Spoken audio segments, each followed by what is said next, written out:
السلام عليكم. معاكم الباشمهندس عبد الرحمن بكر من شركه ايفنت ديزاين. النهارده بفضل الله معانا تسليم وحده بمدينه نصر، بالتحديد بمدينه الواحه. زي ما انتم شايفين كده الحمد لله قدرنا نحقق معادله صعبه جدا في الايام اللي احنا فيها دي، وفي ظل ارتفاع الاسعار اللي احنا فيه ده. النهارده معانا الشقه في مدينه نصر. شقه مدينه نصر دي مساحتها بالظبط 80 متر، كلفتنا 150 ألف جنيه بالظبط، لان في ناس كتيره جدا جدا جدا بتسالنا 80 متر والشقق الصغيره اللي انتم شايفينها دي تكلف معانا كام؟ هي كلفت معانا بالظبط 150 ألف جنيه، وده كان بناء على طلب العميل برضه. فالحمد لله دي معادله صعبه، الناس كتير جدا بتحاول تشطب في الفتره دي، والفلوس والاسعار عاليه جدا. طيب الحمد لله زي ما انتم شايفين الديزاين برضو ظاهر قدامكم دلوقتي، احنا قدرنا نحقق المعادله دي كلها. وبحب اذكر تاني ان كل مراحل الشقه دي موجوده على القناه عندنا، وفيديو استلام الشقه موجود برضو على الصفحه عندنا، وعلى قناه اليوتيوب عندنا، وعلى برضو الانستجرام عندنا، وكل مواقع التواصل الاجتماعي. فيديو استلام الشقه وهي على المحاره، كانت شقه صعبه جدا لان كان فيها عيوب واخطاء، وكان فيها حاجات كتيره. وبفضل الله الشقه اخذت معانا شهر بالظبط، وكلفتنا 150 الف زي ما انتم شايفين. طبعا في حاجات في الديزاين اتلغت، عشان لو شفتوا الديزاين وشفتوا الطبيعه في حاجات من الديزاين اتلغت بناء برضو على طلب العميل، عشان نقلل التكلفه على قد ما نقدر. ولكن في حاجات كده نصحت بيها الباشمهندس محمد صاحب الشقه عشان نقدر ان احنا نحافظ على نفس الديكور اللي انتم شايفينه ده. سريعا كده هقول لكم احنا استخدمنا ماتيريالز عامله ازاي هنا في الشقه برضه، عشان تبقى عندكم خلفيه. ال 150 الف دول احنا صرفناهم في ايه؟ طبعا السيراميك عندنا كان فرز تاني زي ما انتم شايفين، وطبعا استخدمنا برضه السبوتات والليدات. وفي هنا السبوتات كانت سبوت وسبوت عشان قوه الاضاءه، وطبعا السبوتات فيها اصفر وفيها ابيض، اضاءه وورم يعني، واضاءه بيضاء. عندنا هنا في برضه في ليد بروفايل زي ما انتم شايفين، في عندنا هنا قطعه ليد بروفايل زي ما انتم شايفين، في عندنا بانوهات، في عندنا اباليك، في عندنا بعض التطعيمات زي ما انتم شايفين برضو، مخليه الديكور بتاعنا عاطي ارتياح شويه في المكان. طبعا التشطيب كان GLC في الدهانات، وبرضو كان سانشي في الكهرباء. تمام. احنا عندنا طبعا الريسبشن زي ما انتم شايفين هيبقى فيه موجود سفره هنا، كان في بديل رخام هنا وشاشه برضو، بس لغيناها عشان التكلفه. وهنا في برضو ركنه في المكان ده. عندنا هنا في باب بلكونه، وبعد كده ندخل عندنا هنا غرفه الماستر. زي ما انتم شايفين في غرفه الماستر هنا برضو كان في مكتبه في الديزاين، كان في مكتبه هنا في الديزاين، بس احنا برضو لغيناها عشان التكلفه بتاعتنا نهدي الدنيا فيها شويه. ولكن برضو الحمد لله البلاط كان فرز تاني، التشطيب نفس الكهرباء. برضو حاولنا نعمل الحوائط لون فاتح عشان تدي وسع في المكان وتدي اريحيه للعين برضو. والحمد لله زي ما انتم شايفين الغرف كانت صغيره جدا والشقه كانت صغيره جدا، وقدرنا نحصل على معادله ممتازه في مكان ضيق وبتكلفه جميله جدا وقليله جدا. طبعا احنا عندنا الابواب دي ابواب جاهزه، تمام، ابواب مصريه جاهزه ركبناها برضو عشان تطلع مع الارضيات، تطلع مع الديكور بتاعنا. ودي هي غرفه الماستر، وطبعا في هنا السرير وهنا الشاشه وفي هنا التسريحه، وبرضو في 2 كومود في غرفه الماستر. تمام. عندنا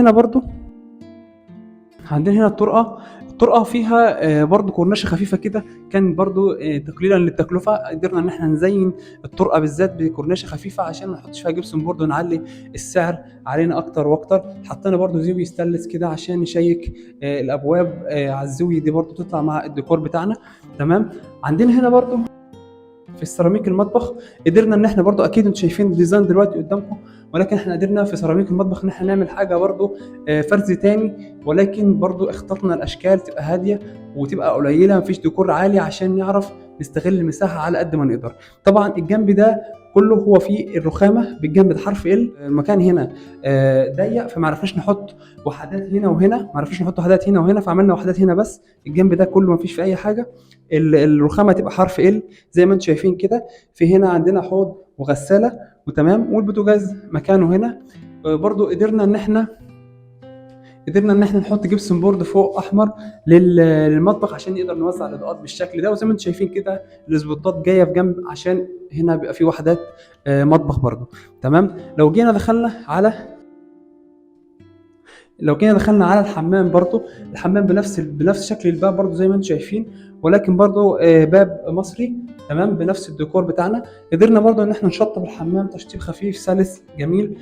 برضو قدرنا ان احنا نختار المطبخ نفس الحمام عشان برضو يدي نفس بلاطه الحمام، عشان يدي بنفس الشكل، تبقى الشقه مفيش فيها لعب كتير، حاجه سيمبل خفيفه.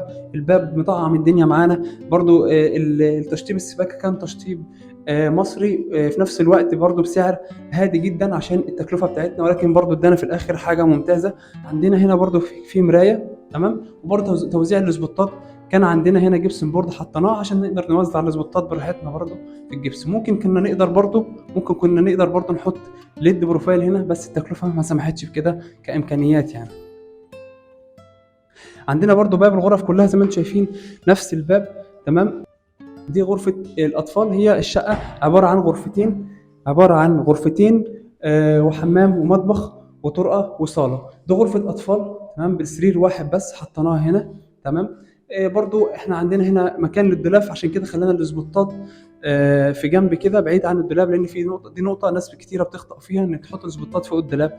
احنا خلينا الاسبوتات في جنب عشان ندي مساحه للدولاب يتحط هنا. في عندنا هنا برضو شاشه تمام، والسرير طبعا في المكان اللي هناك. ونفس القصه برضو عندنا هنا الاسبوتات لونين تمام. وعندنا برضو ليد فوق تمام، الليد موجود فوق السقف برضو عشان يدي تطعيمات افضل واحسن تمام. الابواب هنا برضو عاطيه شكل جمالي زي ما انتم شايفين كده. عندنا هنا باب لغرفه الماستر تمام، وعندنا هنا برضو بابين، باب الحمام وباب غرفه الاطفال. عاطيه شكل جميل في الطرقه، وعاطيه شكل سلس وجميل برضو. ده كله كان معانا في الديزاين، اكيد انتم شايفين الصور دلوقتي قدامكم على الديزاين.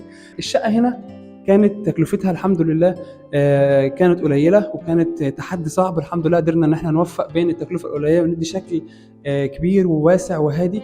وبرضو استنونا شوف راي العميل معانا عامل ازاي عن التجربه معانا وتجربه التشطيب معانا.